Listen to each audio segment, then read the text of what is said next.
Canta con nosotros. Escuchen reyes y príncipes, escuche toda la tierra, mi música y mi canción yo daré al Señor, de su justicia.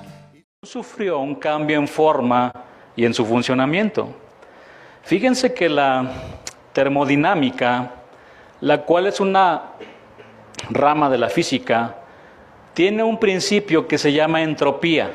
La entropía se puede definir como el progreso de la destrucción o desorden inherente a un sistema. En palabras más sencillas, todo en este mundo se va desgastando, sufre un desgaste, tiene una inclinación a empeorar o a arruinarse, sí o sí. Ahí tenemos unos aguacates que están verdes. Solo requieren de un tiempo para madurar y más tiempo para echarse a perder. Solo es cuestión de tiempo. Sufren un cambio en su forma y en su estado. Otro claro ejemplo de los tiempos cambiantes en los que vivimos son los teléfonos móviles. Voy a ver si podemos proyectar algo con respecto a este cambio que está sufriendo la humanidad, de cómo han ido cambiando.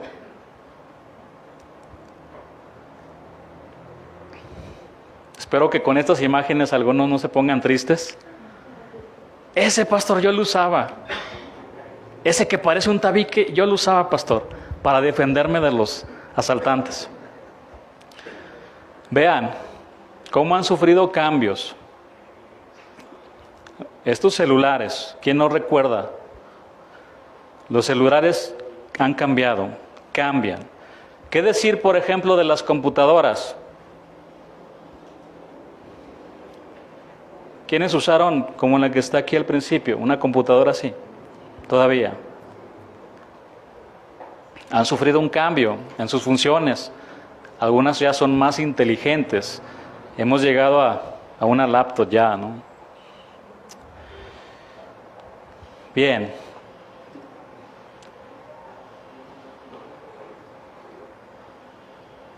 Y así podemos continuar con las modas. Veamos las modas. ¿Cómo se vestían antes? Los 80, los 90, con sus botas, sus pantalones acampanados. Las modas cambian.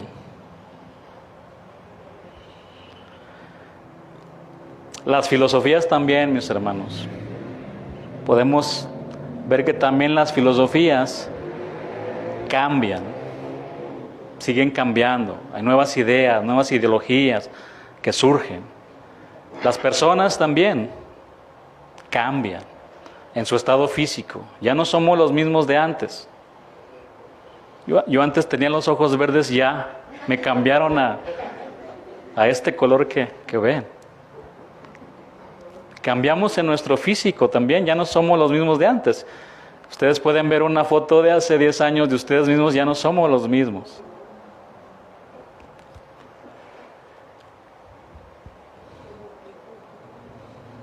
El mundo y todas las cosas cambian, como lo estamos viendo. Pero el cielo y la tierra dejarán de existir, pero mis palabras, dice el Señor, permanecerán para siempre. Pero la palabra del Señor permanece para siempre y el Dios de la palabra nunca cambia. Porque Él es el mismo ayer, hoy y siempre. Fíjense que las personas, además de que cambian en su físico, muy seguido también cambian de parecer. Somos muy propensos a cambiar de opinión frecuentemente y muchas ocasiones cambiamos de opinión debido al estado emocional en el que nos encontramos. Por ejemplo, ahí tiene una jovencita que le dijo a su mejor amiga: quiero que vengas este domingo a mi casa para celebrar mi cumpleaños. Está muy emocionada porque quiere ver a su amiga. Pero resulta que el sábado rompe con el novio. Y el día de su cumpleaños no quiere ver a nadie, ni siquiera a su mejor amiga. Los varones, cuando su equipo de fútbol va ganando, andan por las nubes. Todo es felicidad. Y a todo le dicen que sí a su esposa mientras va ganando su equipo. Está totalmente hechizado cuando meten un gol. Y acá está la esposa y le dice, amor, cuando termine el partido, ¿me puedes comprar un vestido? Sí, ahorita, sí, amor, te lo voy a comprar. Y están festejando. Pero solamente termina el partido y resulta que su equipo pierde, cambia de parecer. Yo no te dije eso. Yo no te voy a comprar ese vestido. Cambiamos de parecer frecuentemente. En fin, somos como el agua. A veces tomamos forma líquida, sólida, y a veces nos evaporamos, dependiendo de nuestro estado emocional. Un día traemos el gozo hasta las nubes, y al día siguiente traemos una depresión muy profunda. El pasaje que vamos a estudiar en este capítulo 28 del libro de los Hechos trata precisamente sobre los naturales, los bárbaros, de la isla de Malta, quienes recibieron a Pablo, al médico Lucas y a otros 274 hombres después del naufragio que ya estudiamos en el capítulo 27. Estos hombres naturales de Malta no los mataron, sino que al verlos mojados y con mucho frío, hicieron una fogata para que se calentaran. En pocas palabras, los atendieron bien. Pero pasó algo de repente. Pablo, al tratar de alimentar el fuego con unas ramas, una víbora le mordió la mano. Y los bárbaros, al ver este hecho, pensaron que Pablo era un asesino, porque aunque se había salvado de morir ahogado en el mar, ahora la justicia lo estaba siguiendo para no dejarlo vivir. Sin embargo, al ver que no le hacía efecto el veneno, los bárbaros llegaron a la conclusión de que Pablo no era un criminal, que era un dios. Primero creyeron que Pablo era un criminal, pero rápido cambiaron de opinión, de parecer, y ahora creían que era un dios. Hermanos, qué peligroso resulta dejarnos llevar por las opiniones o las percepciones de las personas o de los demás.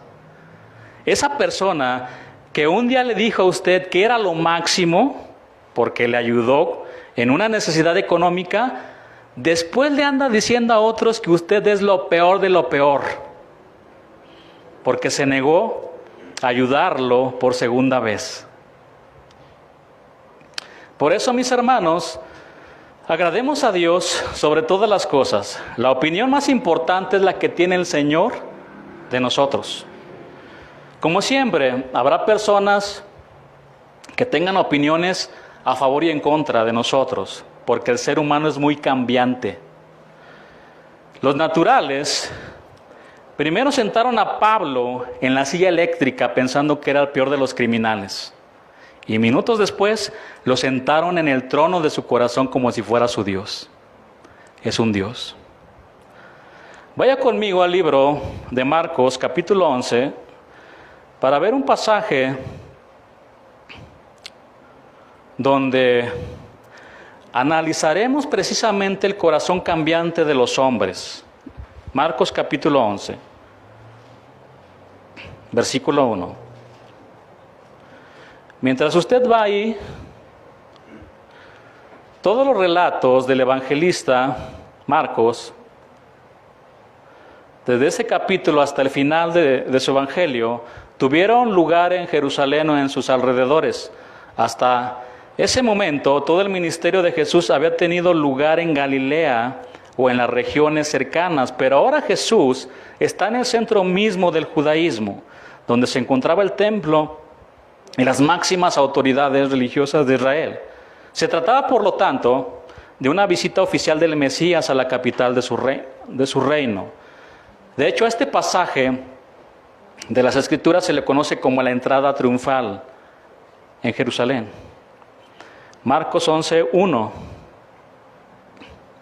Cuando se acercaban a Jerusalén, junto a Betfagé y a Betania, frente al monte de los olivos, Jesús envió 2 de sus discípulos y les dijo: id a la aldea que está enfrente de vosotros, y luego que entréis en ella, hallaréis un pollino atado, en el cual ningún hombre ha montado. Desatadlo y traedlo. El Señor Jesús les dio instrucciones precisas a sus discípulos. Les dijo: vayan por un pollino. Les dijo dónde y cómo encontrarían a ese pollino. Esto nos demuestra la omnisciencia de nuestro Señor Jesús. Él lo sabe todo. Ahora, aquí tenemos una gran lección. No pierdan de vista 2 detalles. El burrito estaba atado y además nadie lo había montado. ¿Cuántos saben que debido a su naturaleza los burritos son animalitos difíciles de domesticar? No cualquiera puede domarlos para montarlos. Pero cuando el Señor lo montó, lo pudo controlar y el burrito se comportó de una forma dócil. Este burrito no había sido montado por nadie. Esto nos enseña que era un animalito dedicado a un propósito sagrado, como lo enseñan las mismas escrituras en el Antiguo Testamento. En el libro de Números 19, Dios les da a Moisés y a Aarón ciertas leyes y ordenanzas sobre la purificación. Una de esas ordenanzas era traer una vaca roja sin defecto, que no haya sido utilizada para ningún trabajo. Esta vaquita era sacrificada en honor a Yahvé. Eso lo podemos ver en Números 19:2, que les voy a leer. Esta es la ordenanza de la ley que Jehová ha prescrito, diciendo: di a los hijos de Israel que traigan una vaca alazana, es decir, de color rojizo, perfecta, en la cual no haya falta, sobre la cual no se haya puesto yugo. En el libro de Deuteronomio tenemos una ordenanza que dice que si encontraban una persona asesinada y no sabían quién la había matado, los ancianos debían sacrificar a Dios una becerrita que nunca haya sido arado ni sembrado por el criminal desconocido. Deuteronomio 21:4, leemos este versículo. Y los ancianos de aquella ciudad traerán la becerra a un valle escabroso, que nunca haya sido arado ni sembrado, y quebrarán la cerviz de la becerra allí en el valle. Por supuesto, todo esto tenía que ver con las leyes sagradas, pero el color rojizo de la vaca y la becerra inocente que se ofrecía como sustituto del asesino, hermanos, apuntan claramente al sacrificio de Cristo. ¿Ya lo vio? Este burrito no había sido montado por nadie. Esto indicaba claramente que la entrada que el Señor Jesús estaba realizando en Jerusalén estaba revestida de un carácter sagrado. Vayan y desaten a ese burrito que solo yo puedo moldear. Vayan por ese burrito que ha sido apartado, reservado únicamente para mí. Además, con esta entrada, les estaba anunciando a todos los presentes que había llegado su Salvador, como lo profetiza Zacarías en el capítulo 9, versículo 9. Alégrate mucho, hija de Sión, da voces de júbilo, hija de Jerusalén. He aquí tu rey vendrá a ti, justo y salvador, humilde y cabalgando sobre un asno, sobre un pollino, hijo de asna. Pero sigamos leyendo. Marcos 11, versículo 3.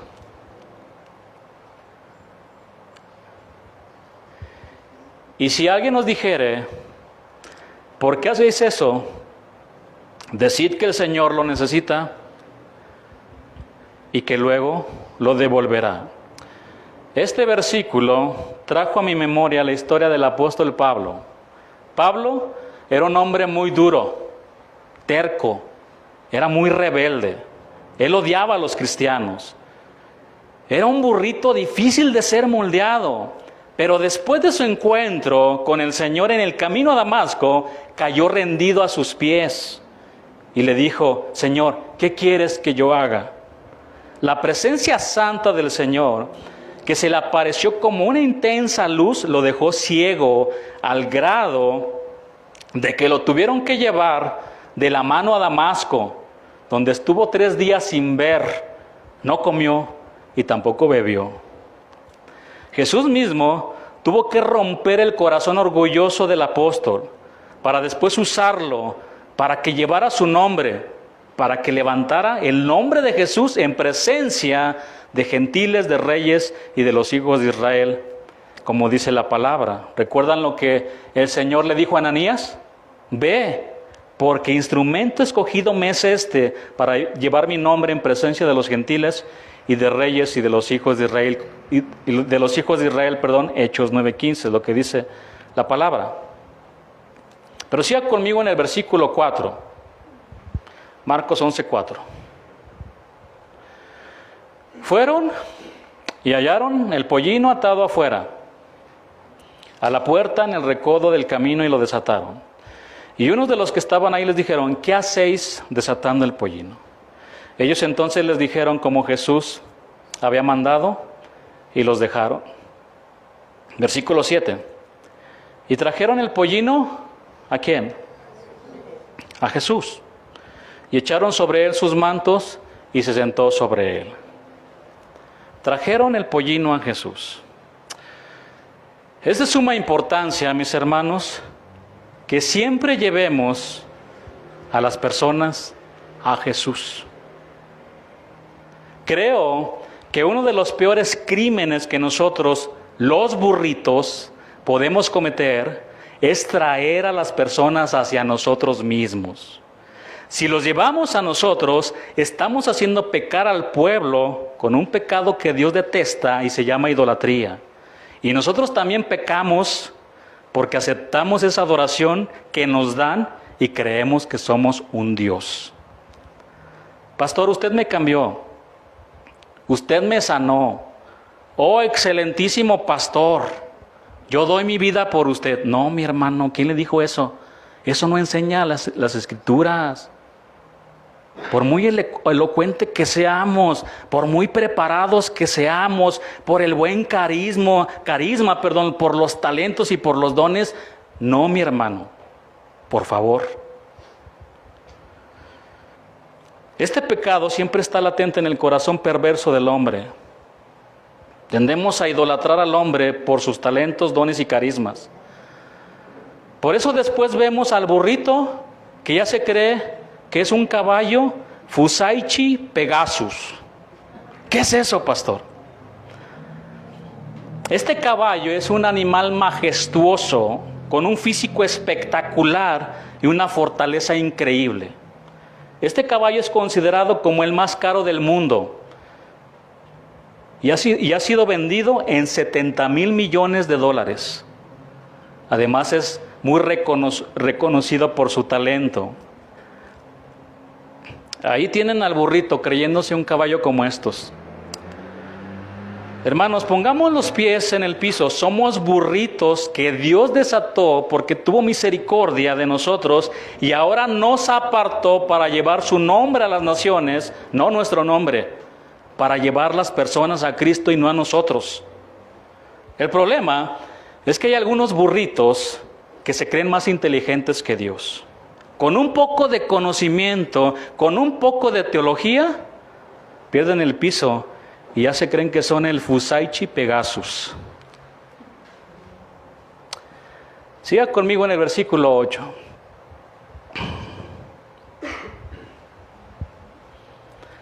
También muchos tendían sus mantos por el camino y otros cortaban ramas de los árboles y las tendían por el camino. Y los que iban delante y los que venían detrás daban voces diciendo: Hosana, bendito el que viene en el nombre del Señor. Bendito el reino de nuestro padre David que viene. Hosana en las alturas.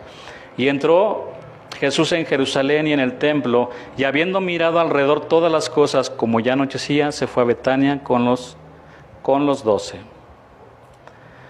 El burrito por un momento pensó que los mantos y las ramas que ponían como alfombra eran para Él, y que las alabanzas también eran para Él.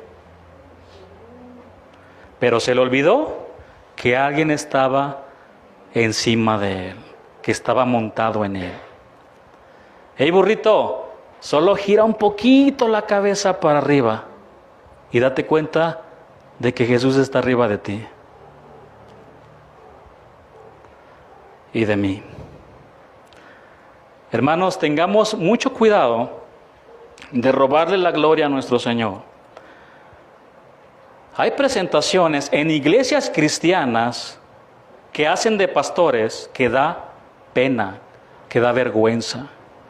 Con ustedes, el gran predicador, tiene un doctorado, ha escrito muchos libros, algunos de ellos son bestseller. En sus cruzadas ha ganado miles para Cristo, ha sanado a muchos. Y todas las ovejitas ciegas le aplauden al burrito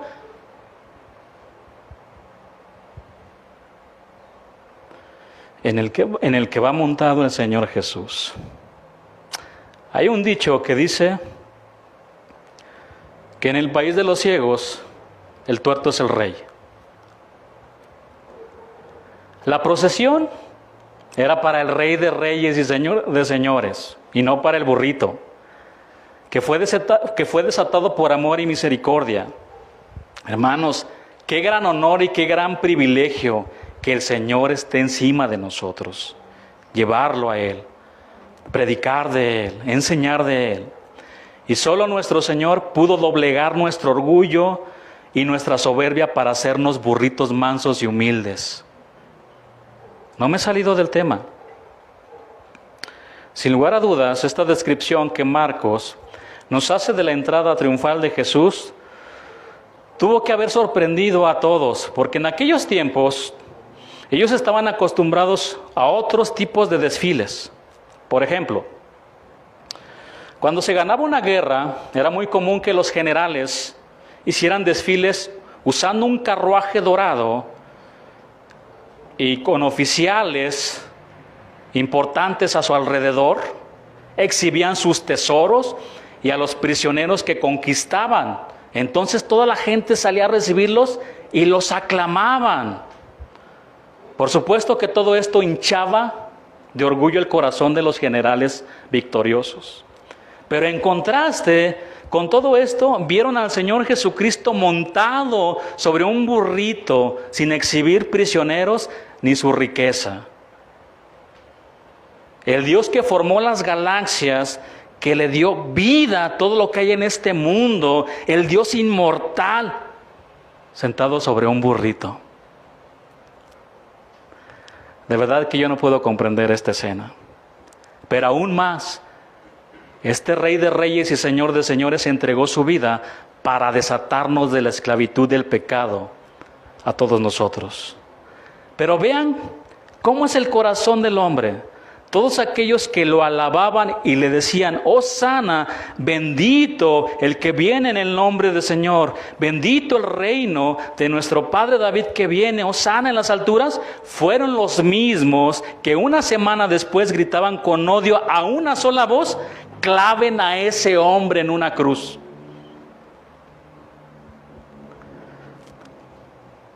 Respondiendo, Pilato les dijo otra vez: ¿qué pues queréis que haga del que llamáis Rey de los Judíos?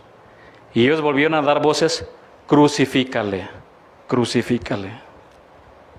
Primero lo trataron como rey, y una semana después cambiaron de parecer, cambiaron de opinión, para tratarlo como al peor de los criminales. Nunca deja de sorprendernos el corazón cambiante del ser humano. El apóstol Pablo, en Listra, lo comenzaron a aclamar como un dios y terminaron por apedrearlo como si fuera un criminal. Allí en Listra, el apóstol Pablo, dice la Escritura que sanó a un ciego de nacimiento. Entonces la gente, al ver este milagro que venía de Dios y no de Pablo, le dijeron: dioses bajo la semejanza de hombres han descendido a nosotros. Esta gente idólatra, dice la palabra que hasta quería ofrecerles sacrificios, pero Pablo y Bernabé eran hombres de Dios, mis hermanos. Eran hombres de Dios, no lo permitieron. No permitieron ponerse en el corazón de ellos como si fuera un Dios.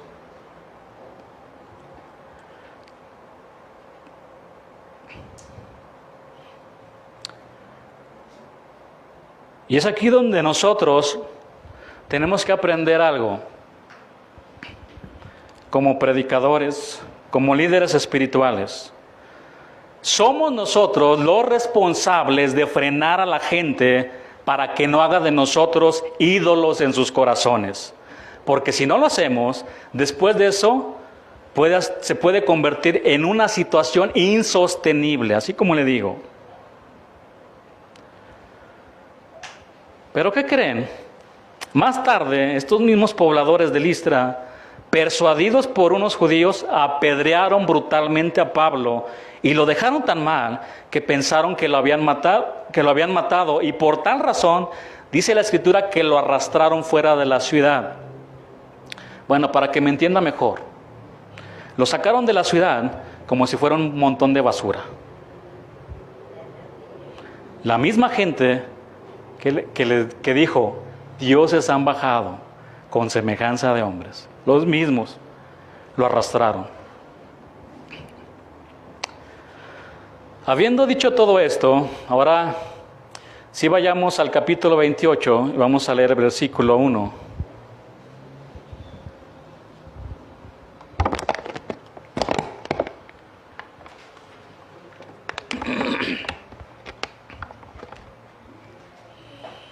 Estando ya a salvo, supimos que la isla se llamaba Malta. La isla en que todos los náufragos encontraron refugio se llamaba Malta y está justamente al sur de Cilicia, en Italia. Versículo 2. Y los naturales, o los bárbaros, los isleños, nos trataron con no poca humanidad, porque encendiendo un fuego nos recibieron a todos a causa de la lluvia que caía del frío. Vean, así como Dios estaba con José en medio de todas las injusticias y adversidades, así Dios estuvo con el apóstol Pablo. José fue lanzado a una cisterna por sus hermanos, y sus hermanos tenían la intención para asesinarlo, pero la cisterna estaba vacía. Después, ¿qué pasó? Lo vendieron a los madianitas, y los madianitas a su vez lo vendieron a Potifar. Pero la Escritura es clara en decir, mas Jehová estaba con José, y halló gracia ante Potifar, que lo hizo mayordomo de su casa, es decir, administraba todos sus bienes. Pero de repente se le apareció una deslizada, de esas que de repente aparecen, que puso su mirada en este joven y le dijo, duerme conmigo. Por varios días la mujer de Potifar le insistía a que durmiera con ella, pero José huía como huye una persona de una granada que está a punto de explotar y de arrebatarle la vida en segundos. En una ocasión, José, haciendo sus labores, dice la palabra, esta mujer lo quiso obligar a tener relaciones sexuales con ella. Pero José dijo unas palabras que todos deberíamos decir cuando el pecado esté tocando a la puerta de nuestro corazón. ¿Cuáles? ¿Cómo pues yo haría este grande mal y pecaría contra Dios? José era un hebreo santo y temeroso de Dios. Prefirió salir desnudo que pecar contra Dios. Después, esta misma mujer que quería abusar de él, lo acusó de que él quería aprovecharse de ella, y por tal razón lo encarcelaron. Pero Jehová estaba con José. Dice la palabra, y Dios le dio gracia con el jefe de la cárcel y lo puso como encargado de los presos. Bueno, esta misma gracia, este mismo favor de Dios encontró Pablo y los demás delante de los isleños, que los trataron con no poca humanidad, dice la palabra, es decir, con mucha amabilidad. Esto es el favor de Dios. Jehová estaba con Pablo porque en tiempos antiguos muchos de los que naufragaban y llegaban a salvo a la tierra se encontraban con la muerte o eran reducidos a esclavitud. Hermanos, díganme si esto no es el favor de Dios. Claro que sí. En situaciones muy apremiantes, nosotros también hemos hallado el favor del Señor en nuestras vidas. Todos los que llegaron a la isla de Malta estaban mojados y con mucho frío, y los isleños prendieron una fogata para que se calentaran. Versículo 3. Entonces, habiendo recogido Pablo algunas ramas secas, las echó al fuego, y una víbora, huyendo del calor, se le prendió en la mano. Pablo tenía un corazón de siervo. Siempre que podía hacer algo, lo hacía. Y en este caso, recogió unas ramas para echarlas al fuego. Pero entre las ramas que él levantó había una víbora que le mordió la mano. La palabra griega que se utilizó para prendió es katsapto, que significa atrapar o agarrar sobre. Es decir, la víbora le dio una mordida tan fuerte que sus colmillos atraparon fuertemente la mano de Pablo, a tal grado que el apóstol se la tuvo que sacudir. Los que no creen en los milagros de Dios dicen que esta víbora no era venenosa y que por eso no le pasó nada al apóstol. Pero los demás versículos nos demuestran lo contrario. De hecho, ¿quién iba con él? Un médico, Lucas. Y el médico Lucas utiliza un término griego para hablar de la víbora como una fiera o un animal venenoso. Por lo regular, todos aquellos que defienden su postura doctrinal, por ejemplo, aquellos que no creen en los milagros, quieren que la Biblia se ajuste a lo que ellos piensan y no al contrario, porque no están dispuestos a ajustarse a las sanas palabras del Señor Jesús. ¿Quién se debe de ajustar a quién? ¿Dios al hombre o el hombre a Dios? Hermanos, nosotros somos los torcidos. La palabra de Dios es recta y justa, por lo cual nosotros debemos ajustar nuestros pensamientos al pensamiento recto y justo de Dios. ¿Amén? A Él, mis hermanos. Versículo 4.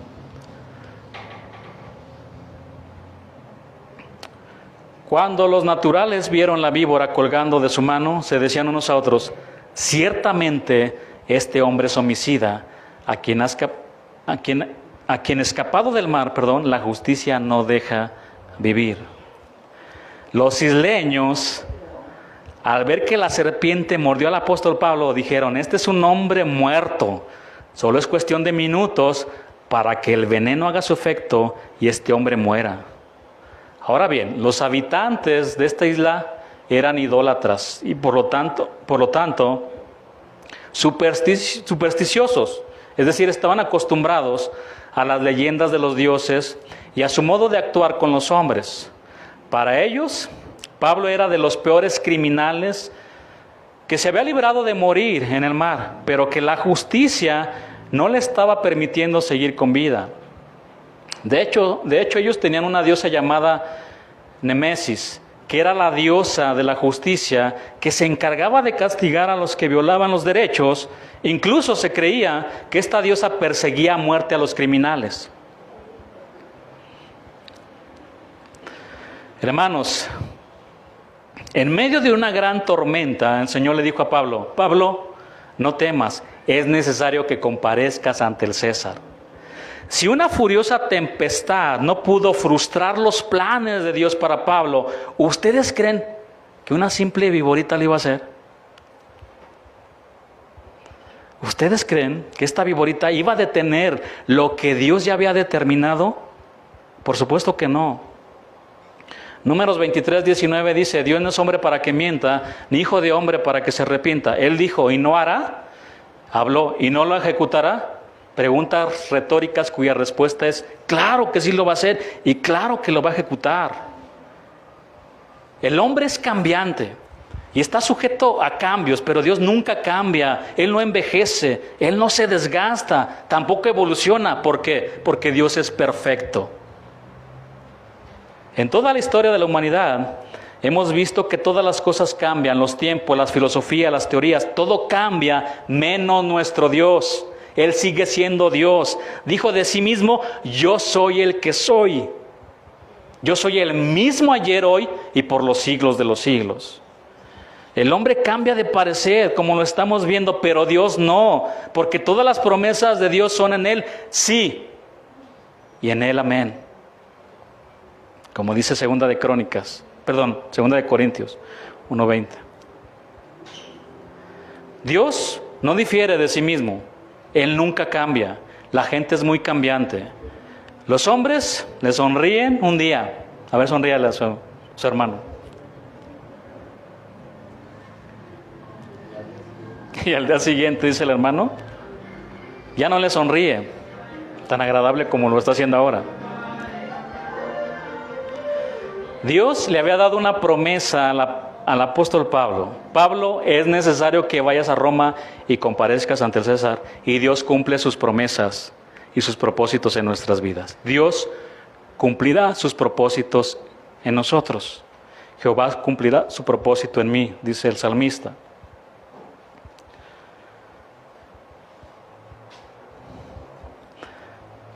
Vaya conmigo al versículo 5 ahora.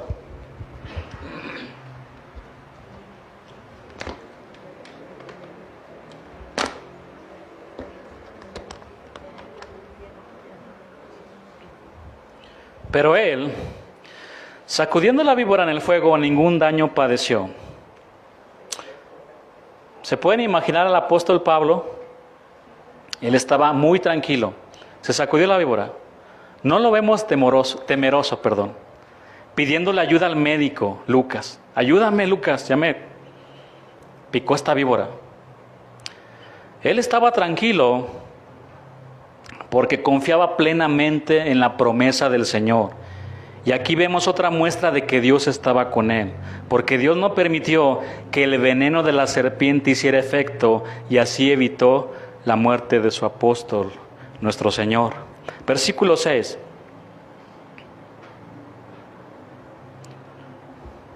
Ellos estaban esperando que él se hinchase o cayese muerto de repente, mas habiendo esperado mucho y viendo que ningún mal le venía, cambiaron de parecer y dijeron que era un dios. Los naturales, los isleños, conocían bien las serpientes que había en esa isla, eran expertos. Ellos sabían que esa serpiente venenosa que le picó al apóstol era una serpiente venenosa, por lo cual esperaban ver los efectos de la mordedura. Estaban esperando a que la mano de Pablo se le inflamara. Lucas dice que se hinchase. Y después a la inflamación seguía una muerte repentina por el efecto del veneno. Es sabido que cuando una serpiente venenosa inyecta su veneno, produce una destrucción de los capilares, ocasionando una hemorragia que a su vez provoca inflamación. Eso era lo que los naturales estaban esperando que le pasara al apóstol Pablo. Pero vean esta frase en ese mismo versículo. Mas habiendo esperado mucho, otra versión dice, pero después de esperar y esperar, es decir, esperaron mucho tiempo. Y Pablo, como si nada, naranjas dulces, dijo. Nada. Lucas, ándale, pásame otro bombón para quemarlo en la fogata. Como si nada. No, a nosotros nos pica un alacrán y ya andamos, llévame al hospital y es venenoso. Y es una alacrancita así. Y ya nos andamos muriendo, ¿no? Él estaba como si nada, confiando en la promesa del Señor. Dios me dijo que tenía que ir a Roma y Él lo va a cumplir. Los hombres naturales, al darse cuenta de que nada le ocurrió, cambiaron de parecer y dijeron, este hombre no es un criminal, es un Dios. Hermanos, la palabra del Señor dice que el hombre natural no percibe las cosas que son del Espíritu de Dios, porque para él son locura, y no las puede entender, porque se han de discernir espiritualmente. La palabra griega que se usó para natural en este versículo que les leí, es la palabra griega palatsujikos, significa animal y sensual. Tiene la connotación de tener una naturaleza que cae a lo más bajo o tener una naturaleza bestial. Al estudiar este pasaje, hemos visto la facilidad con que estos hombres naturales cambiaron de opinión con respecto al apóstol Pablo. Primero, al ver que una serpiente lo muerde de su mano, creyeron que se trataba de un criminal, de un terrible pecador. Pero luego que vieron que no murió, pensaron que Pablo era un dios. En ambos casos, déjenme decirle, estaban equivocados. Pablo no era un pecador empedernido ni un dios, era un hombre llamado por Dios, un siervo del Señor. Hermanos, déjenme decirle algo aquí, no caigamos tan bajo al comportarnos como estos hombres naturales. Al menos ellos no tenían una Biblia, nosotros sí tenemos una Biblia, tenemos la luz de la verdad. A los hombres y mujeres de Dios les tenemos que llamar como la Biblia los llama. ¿Cómo los llama? Siervos. Y espero no herir su autoestima. ¿Sabe qué somos? Burritos al servicio del Señor. No caiga tan bajo como cayó el pueblo de Dios, que en vez de adorar a Dios, adoraron un becerro de oro que ellos mismos crearon. Hermano, le ruego con todo mi corazón que no ponga su mirada en el hombre. El hombre es imperfecto y comete muchos errores. Sea fiel a Dios y a su palabra. Sea fiel al Señor Jesús. Escuchen todas las enseñanzas que nos dieron a los pastores recientemente. Escúchenlas, que hablan acerca de la fidelidad a Dios y a su palabra. ¿Criminal o Dios? Ese es el tema de la enseñanza. Las personas son muy cambiantes. Siervo del Señor, ¿cuántos siervos hay aquí? ¿Qué vas a hacer cuando te pongan como su Dios en su corazón?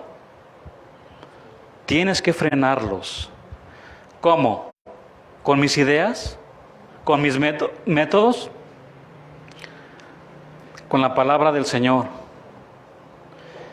Y veamos algunos consejos que nos da el apóstol Pablo para guardar nuestro corazón y el de los creyentes ante este pecado de levantar ídolos y de convertirnos en dioses. Vaya conmigo a 1 de Tesalonicenses 2:4.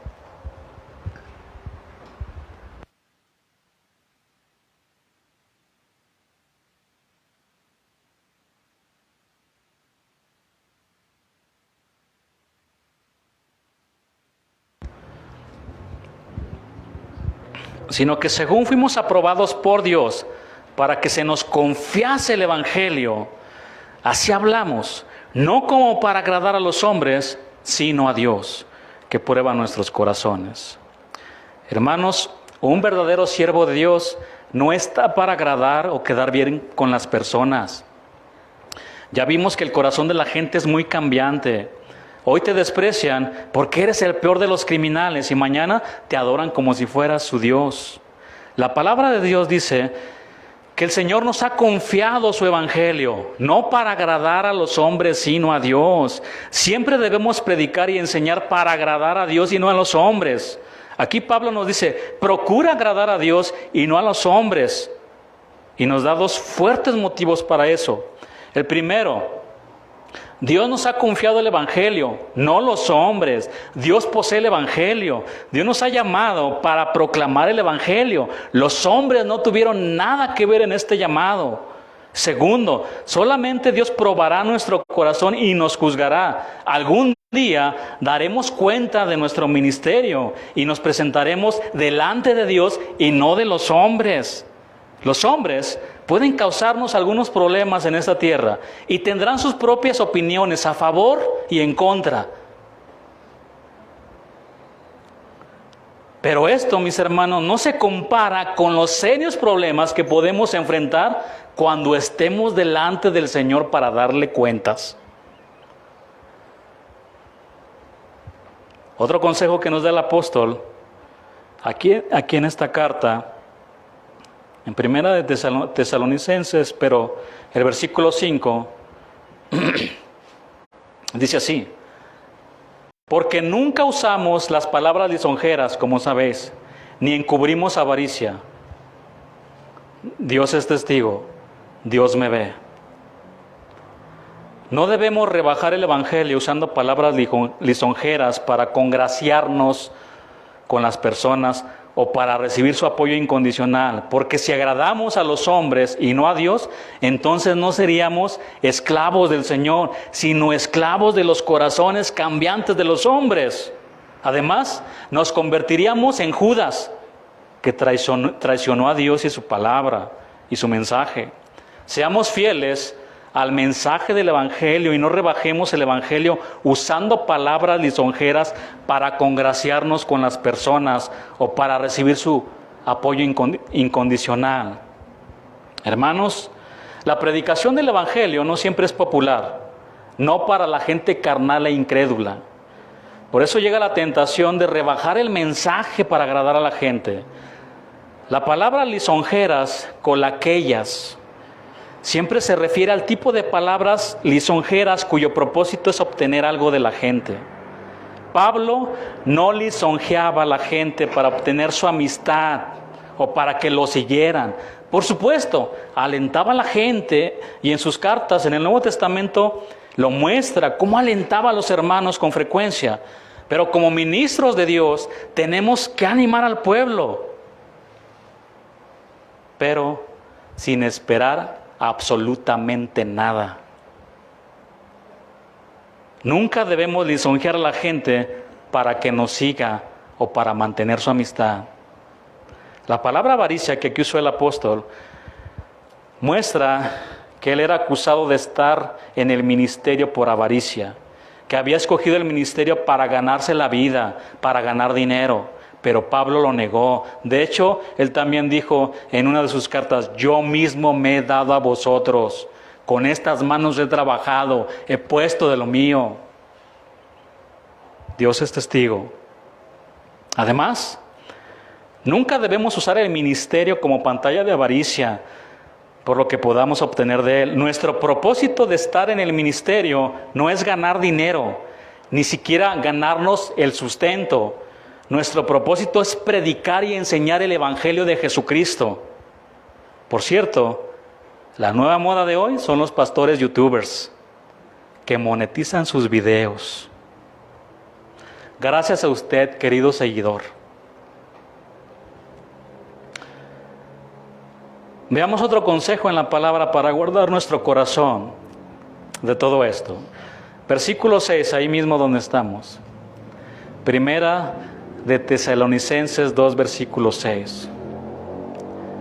No debemos gloriarnos a nosotros mismos, es lo que está diciendo este versículo. Ni buscamos gloria de los hombres, ni de vosotros, ni de otros, aunque podamos seros carga como apóstolos de Cristo. No debemos gloriarnos a nosotros. Tampoco debemos buscar popularidad y reconocimiento, ni querer impresionar con nuestros talentos, dones o carisma a los demás para atraer su atención hacia nosotros. Huye de todo esto, siervo del Señor. Porque así como las personas pueden caer tan bajo poniendo al hombre en el lugar de Dios en sus corazones, los siervos de Dios pueden caer más bajo creyendo que sí son dioses, y en vez de llevar las personas al Señor, los llevan hacia ellos mismos. Como ministros, no debemos gloriarnos a nosotros mismos, ni recibir la gloria de los hombres. Jesús dijo: gloria de los hombres no recibo. Pablo tampoco procuraba ser reconocido como un gran predicador o un buen ministro. Él dijo en la carta a los Gálatas: pero lejos esté de mí gloriarme. En cuanto a mí, que nunca me jacte en otra cosa, sino en la cruz de nuestro Señor Jesucristo, porque en el mundo me has crucificado, a mí y yo al mundo. Es lo que dice Gálatas 6:14. Como ministros, debemos gloriarnos en una sola cosa, en la cruz de Cristo. La cruz de Cristo es la única gloria o jactancia de un verdadero siervo de Dios, porque no hay otra forma de acercarse a Dios que no sea la cruz de Cristo. Siervos de Dios, el mundo ha muerto para nosotros y nosotros para el mundo.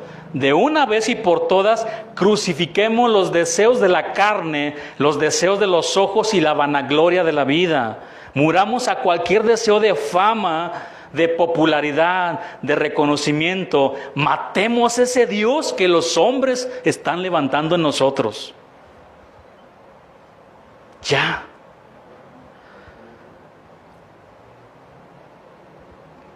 Pablo también dijo, porque nosotros no nos predicamos a nosotros mismos, sino a Jesucristo como Señor, y a nosotros como vuestros siervos por amor de Jesús. Yo no sé si algún día el Señor lo va a llamar a predicar el Evangelio, mi hermano, a predicar la palabra desde el púlpito.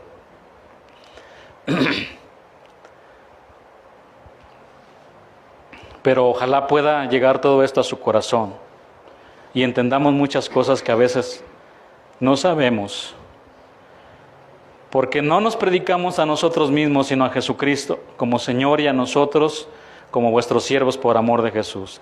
No prediquemos para mejorar nuestra imagen ante los ojos de la gente. No prediquemos nuestras propias ideas, los pensamientos, opiniones o filosofías de otros hombres, aunque sean muy elocuentes o muy elevados. No prediquemos para impresionar a la gente con nuestro carisma, habilidad, elocuencia, dicción o liderazgo. Prediquemos a Cristo y solo a Cristo. Porque solo de esta manera agradaremos a Dios y no a los hombres. Y de esta forma guardaremos nuestro corazón y el de los creyentes. Criminal o Dios. Si ustedes me preguntaran, pastor, ¿usted qué escogería ser dentro de las opiniones de las personas? Mi hermano, por mucho yo escogería que dijeran que soy el peor de los pecadores. Pónganme delante del apóstol Pablo, que se consideraba como el peor de los pecadores. Pónganme ahí, en la primera fila, donde están las prostitutas, los secuestradores y lo peor. Porque Cristo Jesús vino al mundo para salvar a los pecadores, de los cuales yo soy el primero, dijo Pablo. Pero nunca, mi hermano, me gustaría estar sentado como un Dios en su corazón, porque estoy seguro que ese día sería mi fin. Sería mi fin. Quiero cerrar esta enseñanza con unas palabras que nuestro Pastor Álvaro nos decía constantemente. Si usted ve que me estoy desviando de la sana enseñanza de la palabra, dígamelo por favor. Vaya conmigo en privado y diga, pastor, se está desviando de la sana enseñanza. Y yo le agregaría, si usted ve que la gente me está siguiendo a mí y no al Señor y a la palabra, dígamelo. Si usted ve que este burrito ya se cree un caballo, Fusaichi Pegasus, dígamelo, por misericordia. Uno de los peores crímenes que podemos cometer es llevar las personas a nosotros y no a Dios. Por lo cual, haríamos bien en sacudirnos las víboras, los dardos del diablo que nos quieren envenenar para que nos convirtamos en dioses. Recordemos que el primero que quiso ser igual a Dios, ¿quién fue? Satanás. Y ahí en el huerto de las delicias, le susurró a los oídos y le dijo a Adán y a Eva, ustedes serán igual a Dios. Seréis como Dios.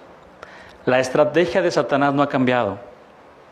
Sigue tentando a hombres y a mujeres para que ocupen el lugar que únicamente le corresponde a nuestro Señor Jesucristo. Amén. Que no se nos olvide que alguien está por encima de nosotros. Burrito, ya. Cálmate, burrito. Pon tus pies en el piso, burrito.